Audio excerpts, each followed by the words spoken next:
Okay, everybody, we are live. It is 11 a.m. It's Friday, March 20th. We're broadcasting here on Zoom, and we're also on YouTube Live. So we're saying hello to people joining us from both of those streaming services, and we're glad to be here. I hope everybody's doing well. We've had kind of a crazy week with our quarantine. I don't know about you, but that's been a lot of work for me. Balancing school life and work life. But we're glad that you guys are here and take advantage of some time to get some questions asked. And hopefully, this will be very informative. So, this is going to kick off a three-part series we're going to be doing together for Ask an Architect. This is part one, but the goal here for these webinars is to go through what our full architectural design process looks like. So we actually break our process down to the three phases, which we'll cover today. The first one we're going to be doing a bit more of a deep dive into. And it's part one. We're going to just be talking about schematic and discovery phase of the architectural design process. So please treat this interactively. The best way to interact with us, if you have a question or need some clarification, is to chat. There should be a chat window you can see in Zoom. If you have a hard time hearing, if you're having connection issues that look like they're due to us, please chat. If you have a question, when we get to the Q&A section, or if you want to go ahead and chat in a question, we'll get to it towards the end. That'd be great. It's a great way to interact with us.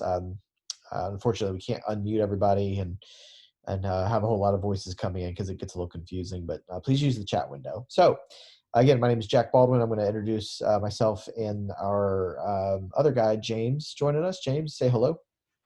Hey everyone, I'm the other guy. It's good to see you here. The other guy. So James, tell us a little bit about your background and what you do at Baldwin Architectural Group. So I've been working with the team now for over a year. Previously come from Australia, where I studied my Masters of Architecture at the University of Sydney. And I traveled here in 2016 to work in family business, which was interior design work, a lot of furniture design and stuff like that. And I was lucky enough to reach out to Christopher about a year ago and get on board with him. And it's been a fun process since then. Yeah, Christopher's our lead architect, Christopher Baldwin, that James is referencing. So he'll be hosting probably the next panel, if not the third one. So we're very lucky, yes, to have James joining us, one of our newest team members, and he's going to be kind of leading us through asking or answering our technical questions along the way. The other guy is me, Jack Baldwin. I do our sales, pretty much a bit of everything in our day to day, but focus mostly on making sure our sales team is successful and our marketing team is successful as well. So I'm going to be playing host and asking James some questions, hopefully not catch him too off guard, and we'll have a very informative session today. So I put this slide up here just to kind of say, when we talk about architectural process, when we talk about getting a building built, it starts with a dream. It really does. It starts with an idea, a vision. A client will come up to us with something that they're dreaming about. It might be a restaurant that they want to build, that they want to invest some money into, and maybe renovate a restaurant to something better and finally see that dream come true. It could be a pastor. We have a church that we're working with, that we just started working with recently, that had a dream for a brand new, not just a church building, but really a community center. And so we got involved in the design process on that, but it was a dream that surrounded helping the community, improving the community and improving the livelihood of the people in his congregation. Um, it could be a dream home. There's a number of different ways that a dream starts to take shape, but really it's very important to point out that the first step in the whole process, the first thing that happens for us to even start designing or even start looking at an architectural set of plans is that a dream has to be there. And so that's what we're looking for. We're looking for people who are dreaming, who have vision, who have ideas. Maybe they don't know what to do next, but they come to us, and oftentimes we get them on the right path. So really the first step before we even start putting pen to paper is just getting that dream going. But then once we identify a dream, we have three phases of a typical architectural design project. Sometimes it's more, sometimes it's less, but most processes are going to follow these three phases. So James, would you just describe for us and in a nutshell what each of these three phases mean? So what is phase one, two, and three? Alrighty, so after we've signed a proposal and we've gotten started on a project, we're starting with phase one, obviously, the schematic and discovery phase. Now, this can be anything from starting the due diligence on a project through taking a site visit out to the site with the client and measuring up any existing things that may be on site. This may include just looking at the site and placing the building on the site.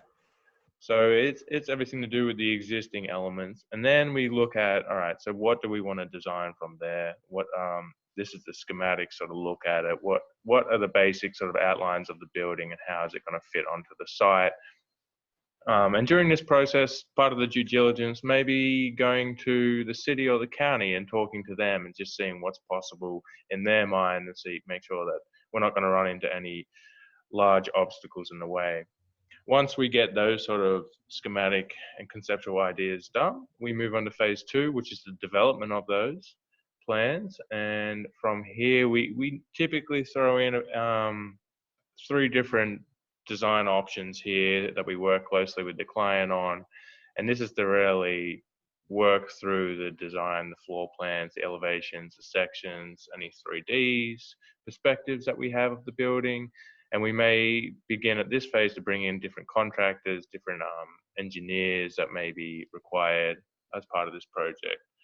From that point, when we've solidified a floor plan, we move on to phase three, which is the construction documents. Now, construction documents for us, this is referring to only the architectural side of things. It's not including any external sources like structural engineering. So our construction documents, as you can see here, is going to include your things like your cover sheet, site plan perspectives, your floor plans, everything that you will need from an architectural point of view with an architectural stamp to submit for your permitting. And that pretty much wraps it up. Of course, there's a few other things. There's a few things that will happen before phase one, like a discovery call, and there's a few things that may happen after phase three, like maybe it's phase four for structural engineering, or maybe discussions with the county or the city to make sure that you get the right permit.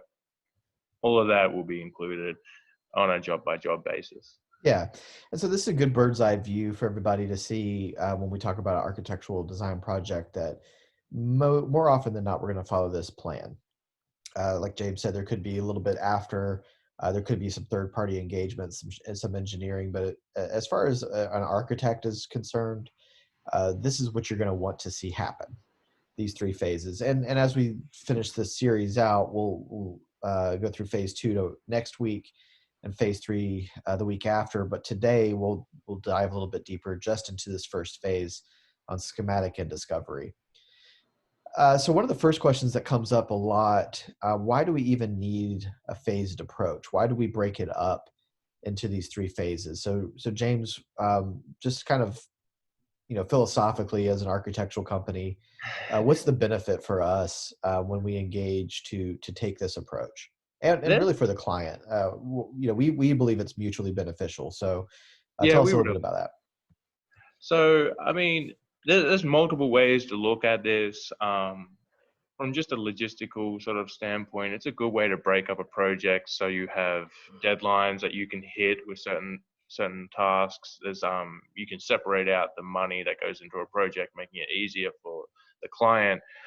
And we can be held accountable. These are the things that are going to be due on this date, or by the end of this phase, and this is what you can look for. So we find it's helpful in that sort of regard. It's also helpful in a design point of view because we can have a conceptual schematic sort of approach and we can really work through it. And then at the end of that first phase, we can be like, all right, so we've finished with the schematic now. Now we can really get into the design of, furthering the design, which is going to be the next phase. It's a good way to end one sort of design element and then move on to the next one. Yeah. And it's true. I mean, there's accountability. We can chunk it up. We can kind of make this a little bit more manageable. It's a little less daunting when, our work is focused on each phase. And we find a lot of the feedback we've gotten is that clients really benefit from this approach because they know where they are. They know where they're at in the process because we kind of, it's like having a map where you know, here am I. I'm on phase one. I've gotten these deliverables so far. It really does kind of help us keep a radar, so to speak, of where we're at in the process. Yeah. So once we get started, James mentioned a discovery call. That is a crucial part of our process before we even quote out any project, before we give a timeline, before we tell somebody, yes, we can do a project. We always have what's called a discovery call. So James, what is a discovery call and what happens? All right. So, like you were saying, Jack, a project will start with a discovery call. This is really where we're going to sit down with the client. Sometimes it's in person, sometimes it's on the phone. We're going to sit down with the client here and try and discover what they're dreaming about, like what is their project. And it's essential in this, I think, at this point, to make sure that we're all lining up. I mean, we've had projects in the past where we may not line up with them, and this is what we're going to, this is what's going to come out during a discovery call. So we're setting expectations for our part, and the client is setting expectations on their part. We're really lining up the best we can, and we can give them an idea of what's going to be happening next. It's essential for us because every project is individual, it's different, and we need this to make sure that we have everything we need to start in the best possible place. Then what happens next is after this discovery call happens, we sign the proposal and we get started on the first phase. Now, the information that we get in the discovery call is going to it's going to set up this first phase and how we approach things, whether it's a commercial project, whether it's a residential project, whether it's a church or a gathering space, anything like that. That's all going to be necessary in the discovery call to set up the first phase of work. Thanks. We were having a little bit of an issue with the YouTube Live. The link that was shared out is actually a little bit different. I'm going to share out a new one on the chat window. So if anybody does know someone who's trying to get into that one, that'll be the best way to do that. We're just going to share a new link. So if one of our team members can make sure people get that, that would be great. So moving along, so after we've done a discovery call, typically what happens next is our proposals process gets started. And one of the questions that that comes up a lot, in addition to what's the next step, is how long will my project take? And James, we're not going to hold you to an answer, but how do we answer that question when that topic comes up? How long will the project take? Yeah. It really depends on the project, whether it's commercial or residential, and just how big, how small it is, and how many details we get during a discovery call and at the start of phase one.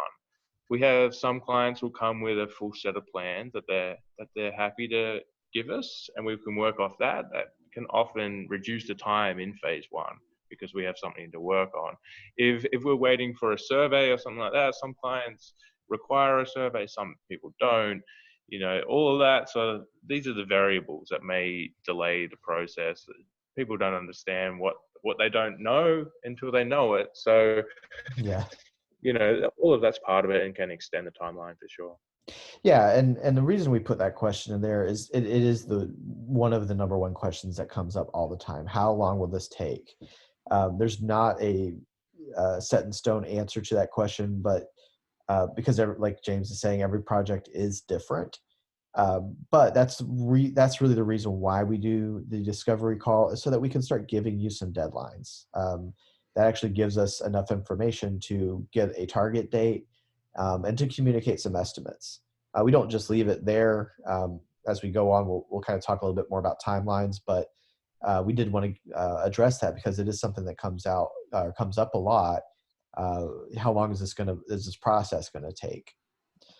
So that's where we do a scope of work, is to start addressing and getting out ahead of that. A scope of work is something we put together right after the discovery call. James, tell us about a scope of work. I've put some bullet points here on what a scope of work should do for us, but what is it and why do we need it? Scope of work is very important for us to make sure that we know what we're doing. This can be everything from what the design may look like aesthetics wise, and how big, to who's going to be involved in the project. If it's going to include interior designing, if it's going to include engineering, things like that. It's also going to include the different phases of work. So it really sets, kind of the story and how the story will unfold through the project. And it limits us to what we do and what we don't do. So it holds us accountable, it holds the client accountable, and it kind of gives us a guideline of when and why we do things. You're right. And another purpose of our scopes of work, we do put a cost in once you get a proposal that has a scope of work in it. Like James is saying, it holds us accountable to what our commitment is. It helps everybody understand what to expect from all parties.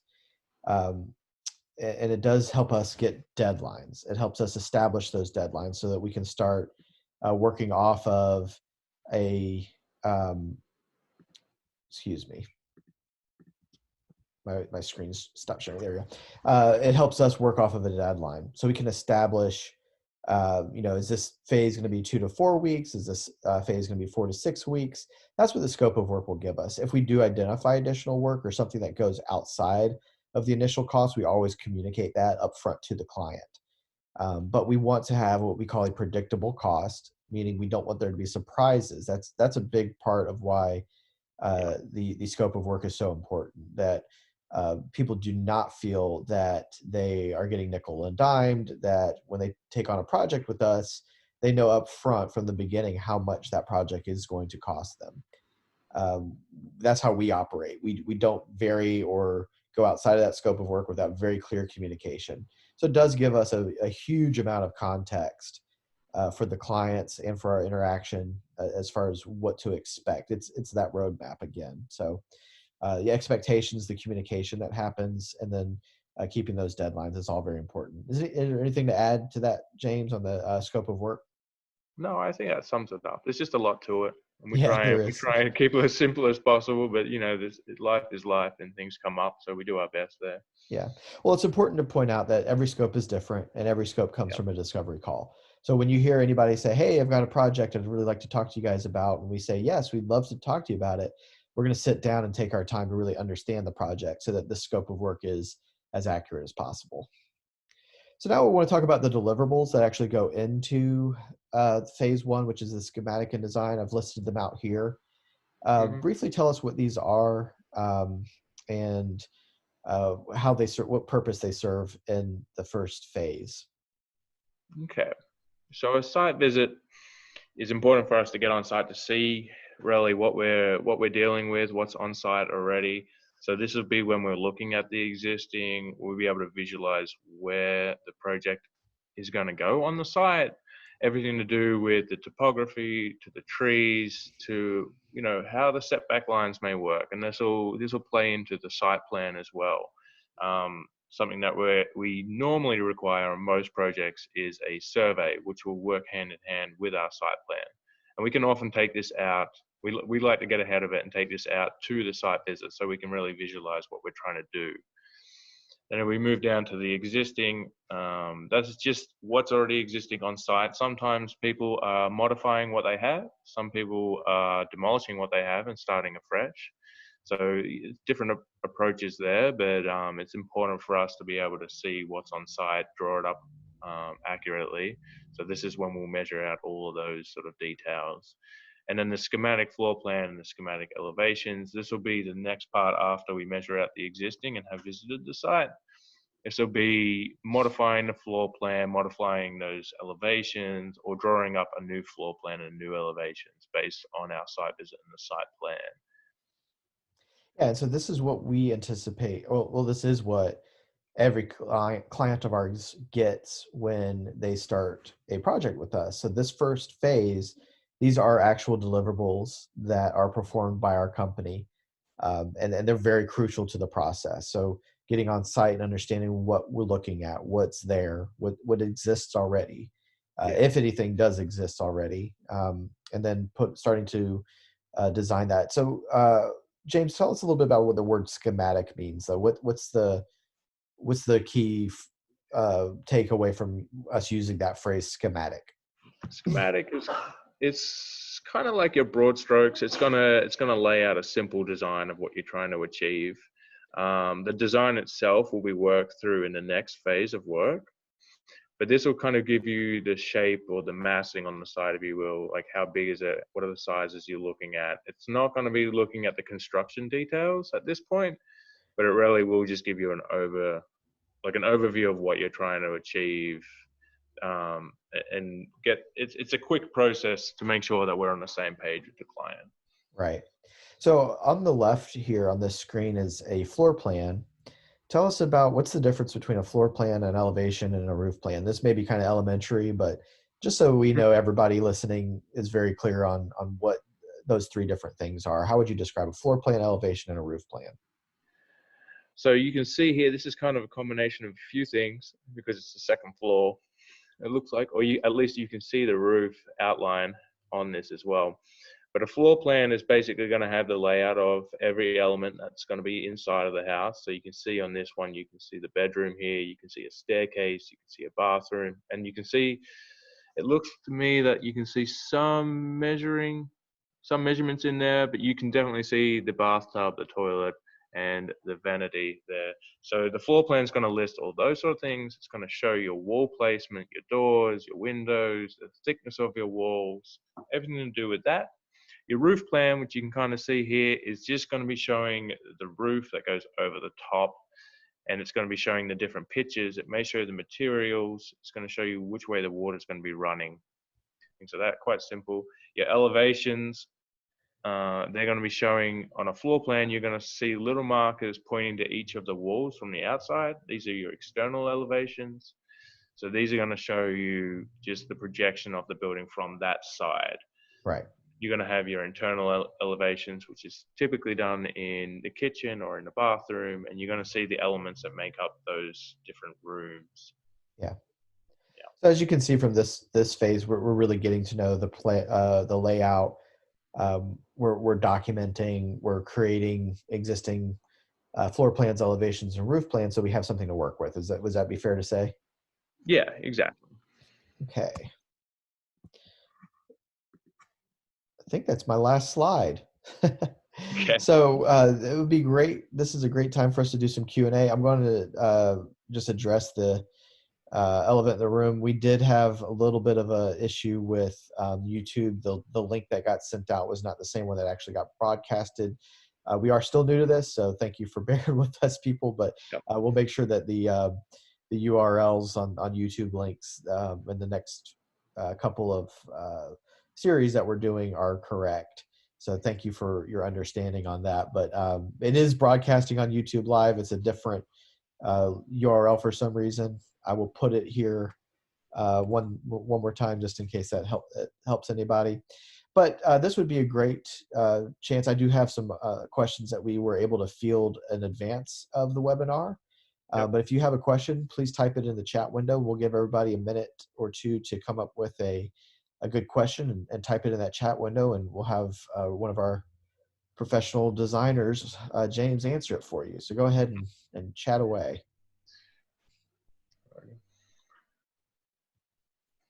All right. While I'm letting people come up with some questions, I've got some of my own here. Some of the ones that we pre-selected before the event today. So James, the first one I had, we do hear this quite often. This came to us. If we already have an existing design, say I have what I want to design, I want to draw up my own floor plan.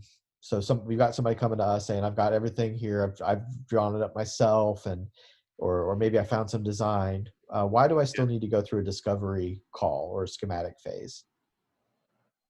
Yeah, that's a good question, because we often get, when it comes to residential, there's obviously a lot of websites out there now, and if you go to Pinterest or House, you can download your own floor plan. This helps us greatly. of course, because we're able to reduce the time in the discovery phase. But we still like to have a discovery phase because we need to make sure that the floor plan that you bring on board with us works for your site, that everything that you want to see in your house is included in that floor plan, and mostly that it's just gonna work. Sometimes we have floor plans that come to us and they don't take in the topography of the site, or they don't take in the setbacks of the site. So we need to really just go through it, even if it's a quick process, and make sure that it's appropriate for what you want and what you have on site already. Great. So yeah, even if you do have something existing or something that you sketched up, it sounds like it's still very important for us to go through that engagement. Yeah, yeah, I believe so. So another question that comes up, we do get people who maybe have gotten far along in a building project and only just found out that they need to get an architect involved even, or maybe they didn't know that they had to get stamp drawings. So we'll have people come up Yep. to us and say, I have a project, I want to begin as soon as possible. What do I need to do? So James, what we say to somebody who's coming up to us saying, I want to begin as soon as possible. Um, how can you help me? Well, for us, I mean, we have a process in place that we like to follow. I think it's important that we are clear on that. We try to set clear boundaries on what is achievable and what is not. Some people assume that we can turn drawings around in a couple of days, and that's just not always the case. So we try and be as honest as we can when you're in a rush, of course. And we take what you have and we assess it and make sure that we're both on the same page before we move forward. It can be a hugely stressful process for a client when they've gotten to the end of what they think is the process, and then they turn around and say, no, we need a stamp on this and we need it yesterday. And we appreciate that. It's just some projects can only go as fast as they can. I know we have some projects that this has happened to in the past, and we have to step back and sit down with the client and say, take any emotion out of this. This is how long this process is going to take. You're going to have to resubmit to the city, and this process is going to take longer because of these reasons. You're going to have to get not only an architect on board, but maybe you have to bring an engineer on board, and that's what that process may look like.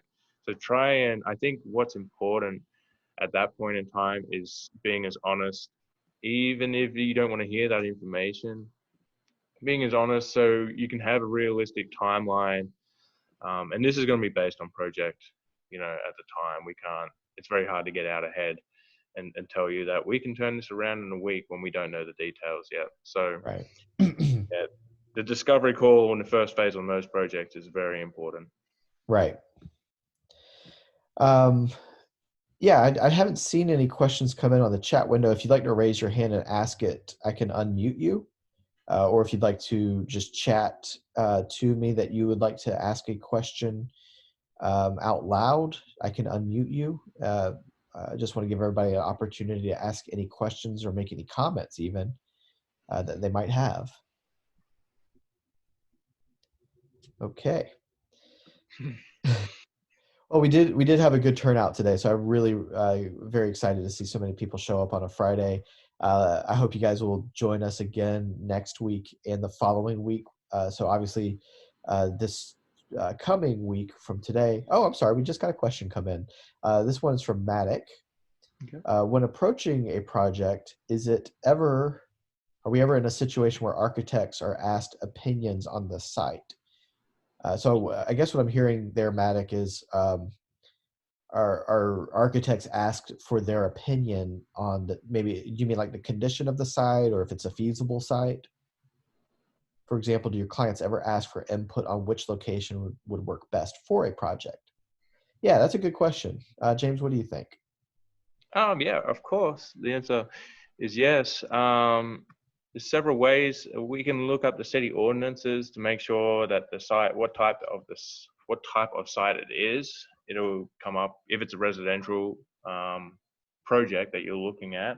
I mean, there's different types of residential zoning, so we can look at what type of zoning do you require for your project, whether that's residential or commercial, of course. What type of setbacks are going to be located in that area. And then we can also discuss things of what's going to be, who are the external people that you're going to have to involve on your project. We obviously have our own contacts, and sometimes the client has their own contacts. So we can advise in that sort of capacity as well. Do we want to bring a survey in now? Do you want to bring your, a contractor on board now? A lot of commercial projects are going to require a civil engineer very early on to make sure. So we'll answer what we can, and we'll give you opinions on design, and then also who else you should reach out to before you either purchase the site or what you can do with the site and the restrictions you're looking at. Yeah. And Daniel, we're going to get to your question next. Matic, I wanted to add to what James is saying. We also, another part of our team is Christopher Baldwin, who's been an architect for nearly 40 years, I think getting close to it. But I mentioned him because, yes, we often do find clients asking for his opinion, especially too when he comes out on site because of his years of experience. And so, yeah, we do have 3 different gentlemen on our team who are able to put together scopes of work and present a plan for getting your project started.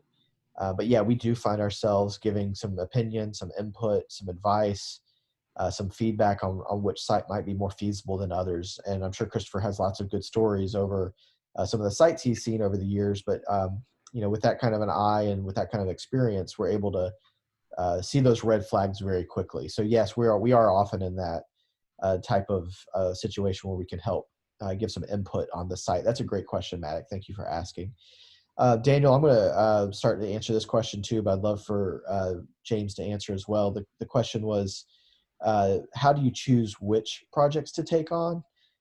This sounds corny, but my phrase that I say is we do look for people who have a dream. And the reason I say a dream is because the difference there, somebody who has a vision, somebody who has a real desired outcome, somebody who has something that they really want to get behind. It doesn't matter if it's residential, commercial, it doesn't matter if it's senior living or a church, whether it's a restaurant or an office building. The best projects that we've taken on are people who are really invested in their project. Maybe they're selling it, maybe they are pitching it to investors, maybe it's their dream home. There's a lot of different scenarios, but the common thread that we see of the best clients that we take on are the people who really have something that they want to get behind. The worst projects, the ones that really we see red flags from and that we tend to run away from, are when people are in more of a reactive scenario. Maybe they didn't do very good planning or do good due diligence, or maybe they're just trying to make a quick buck or do a quick turnaround. Those kind of people are usually looking for the lowest price and the quickest turnaround. We're not the most expensive company in the world, but we're also not the cheapest, and we don't try to be the cheapest. We try to charge what our services are worth. So folks who come to us with projects that may not be a good fit, they typically are in a reactive mode, versus the projects that are a good fit are people who have some kind of inspiration behind it. What would you say, James? Yeah, I think you answered it well. I think projects in the past that haven't been a good match may have been due to timeline restrictions, cost restrictions, things like that. That's why we try and get out ahead and make sure that we sit down with the client before we begin and just be honest about what we can achieve and how long it's going to take. And we'll never say no to a discovery call. So Yes, if somebody says, hey, I got a project for you, we'll always do a discovery call. And that's a place where we can design together and we'll see if it's a good fit. So really it's not just us choosing which project to take on. We want to see that there's a good fit mutually. Yeah, I agree. That's really how we pick a project is does the client come with the same kind of values that we have? And if we see a good fit, and it usually does, we usually do see a good fit when people get on a discovery call. Yeah, I agree. Matic is relaying a question to us from Ethan on YouTube. Thank you for thank you for being the go-between, Matic. I appreciate that. So Ethan's question is, and thank you, Daniel. That's a great question. From YouTube, what's the difference between a site visit, so just looking at a site on paper, and schematics? James? What's the difference between a site visit and looking at a site on paper? So maybe Um, he's saying like if we just rolled out a site plan versus actually going on site, is that kind of what you're getting at, Ethan? it sounds to me that's where he's Yeah. going with it. I think both are essential. It is to have a site plan or a survey that we can take to site is the best combination there, because we can see on paper the setback lines. We can see, any restrictions if there is like an easement or anything like that. We can see that on paper, and that should already be done by the surveyor, and we can hand out that site plan on the schematics to engineers if they require it, and to contractors. But to take that paper out on site is great for us, because we can actually walk the site and make sure we understand how it all lines up. It's for us as architects, we are very visual, especially if you're trying to create something unique. So getting out on site is a great way to kind of visualize it in your head and kind of compare it to what is on paper and everything to do with that. So I think engineers deal with that as well, but not on as visual a level as we do. But I think even engineers would like to be on site and make sure that they understand what's going on. Right. That's a great answer. Thank you, Ethan. And Matic, please relay that. Well, I guess if he's on YouTube now, he's hearing me. So thank you, Ethan, for the question, and I appreciate you relaying that to us. I don't have any others coming in. I'll give us a minute for anybody else who's got a good question, even if you want to. We appreciate the help from relaying it over from YouTube. We'll make sure that we're watching the comments next week, and we'll work out a little bit of our technical challenges next week so that we'll be better prepared. But if there's any other questions, we'll look for those. I got one other one here. I think it's pretty good, James, is what do I have to provide to an architect in order to begin the first phase of work? Okay. Yeah. There's several things. It just depends on how much due diligence you want to do before you talk to us, or how much help you will need. I mean, sometimes you just don't know what you need, but a survey is a great place to start with setback lines on that survey. And if you have a lot of trees, if you have a sloping site, contour lines and tree locations of your bigger trees is a good place to, is a good thing to get on that survey as well. Sometimes, depending on the county or the city, you may want to reach out to your city or county before you approach an architect or a contractor. They're often very helpful, and they will talk you through the project, or maybe about what your zoning is, and they may help you with what you can and can't do before you end up talking to an architect. And I would add sometimes a market study. Sometimes Yeah, we need we do have people who come to us with um, oh, I really want to do this development. I really want to do this community. I really want to turn this part of the city around, or I really want to do this senior living facility here.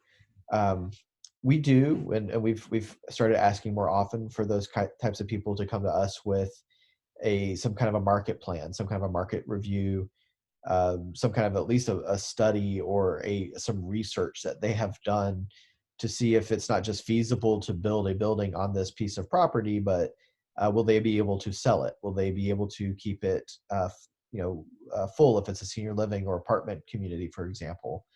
So we do, not that we are taking on a huge liability but we are in some ways taking on that liability, because if we sign on to a project and we don't have people committed all the way through to the end, or have funding all the way through to the end, then that could be a problem for everybody. So that's another thing we do ask people to have on bigger projects, is some kind of market research. yeah. Christopher did add in the chat window here, and we've got one more question as well. But the what do you want, what do you need to have, and what do you wish you could have? We do ask that question sometimes. If it's kind of it helps us categorize the difference between something that's essential and non-essential. If you could fit it in, you'll fit it in, kind of thing. So it also helps us work with a budget too, as we ask those questions. So those are good thoughts to have, is coming prepared to a meeting with either your dream list, the things that are essential and non-essential, the things that that you've done as far as your research and your own due diligence do help a lot. Matic asked, when thinking about a project, do you more often work from the inside of the building and build the shell, I guess the exterior, later, or the other way around? That's kind of a highly technical question. Yeah, How would you answer that, James? it depends on the project. Some projects are based on the looks of a building from the exterior, and we will fit in what we can from that point. And some clients come to us with a list of, like, I want 3 bedrooms and I want this many bathrooms. I want the kitchen to look like this. It just depends on how the client approaches it from their end, really. And we will help them best we can at that point. Sometimes it is both at the same time, and of course we can work in that sort of degree as well. So it's just a process that we work with the client and the project specifically. Yeah, great. Thank you for those are some great answers, and we really appreciate the questions, guys. Matic, thanks for bringing some good questions and even relaying some other ones. Do we have any last questions before we start to wrap up and get ready for our next webinar?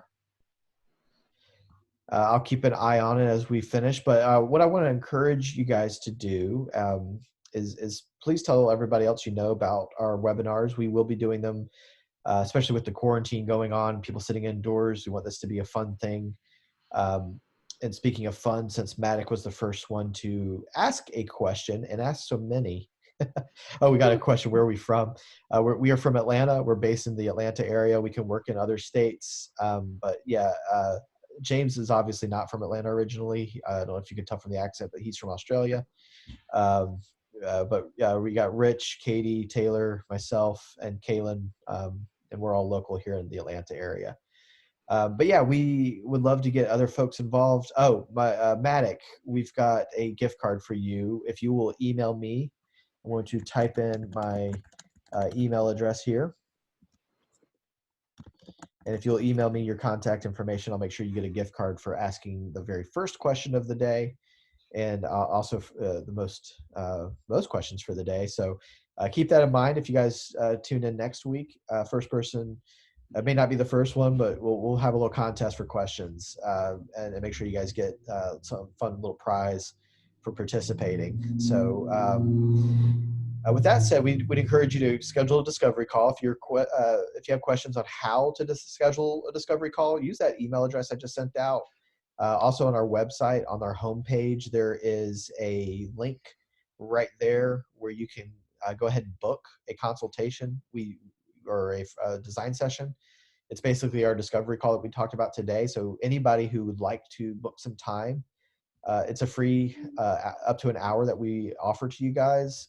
It'll pair you up with Christopher, Rich, or James, and they'll actually go through and do a full discovery call, find out what your dreams are, what your ideas are, and help you identify that next step. So we'd love for you guys to reach out to us that way.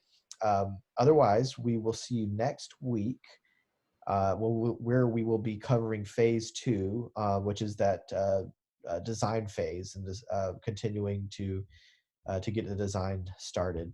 So thanks again, everybody. Stay healthy, wash your hands.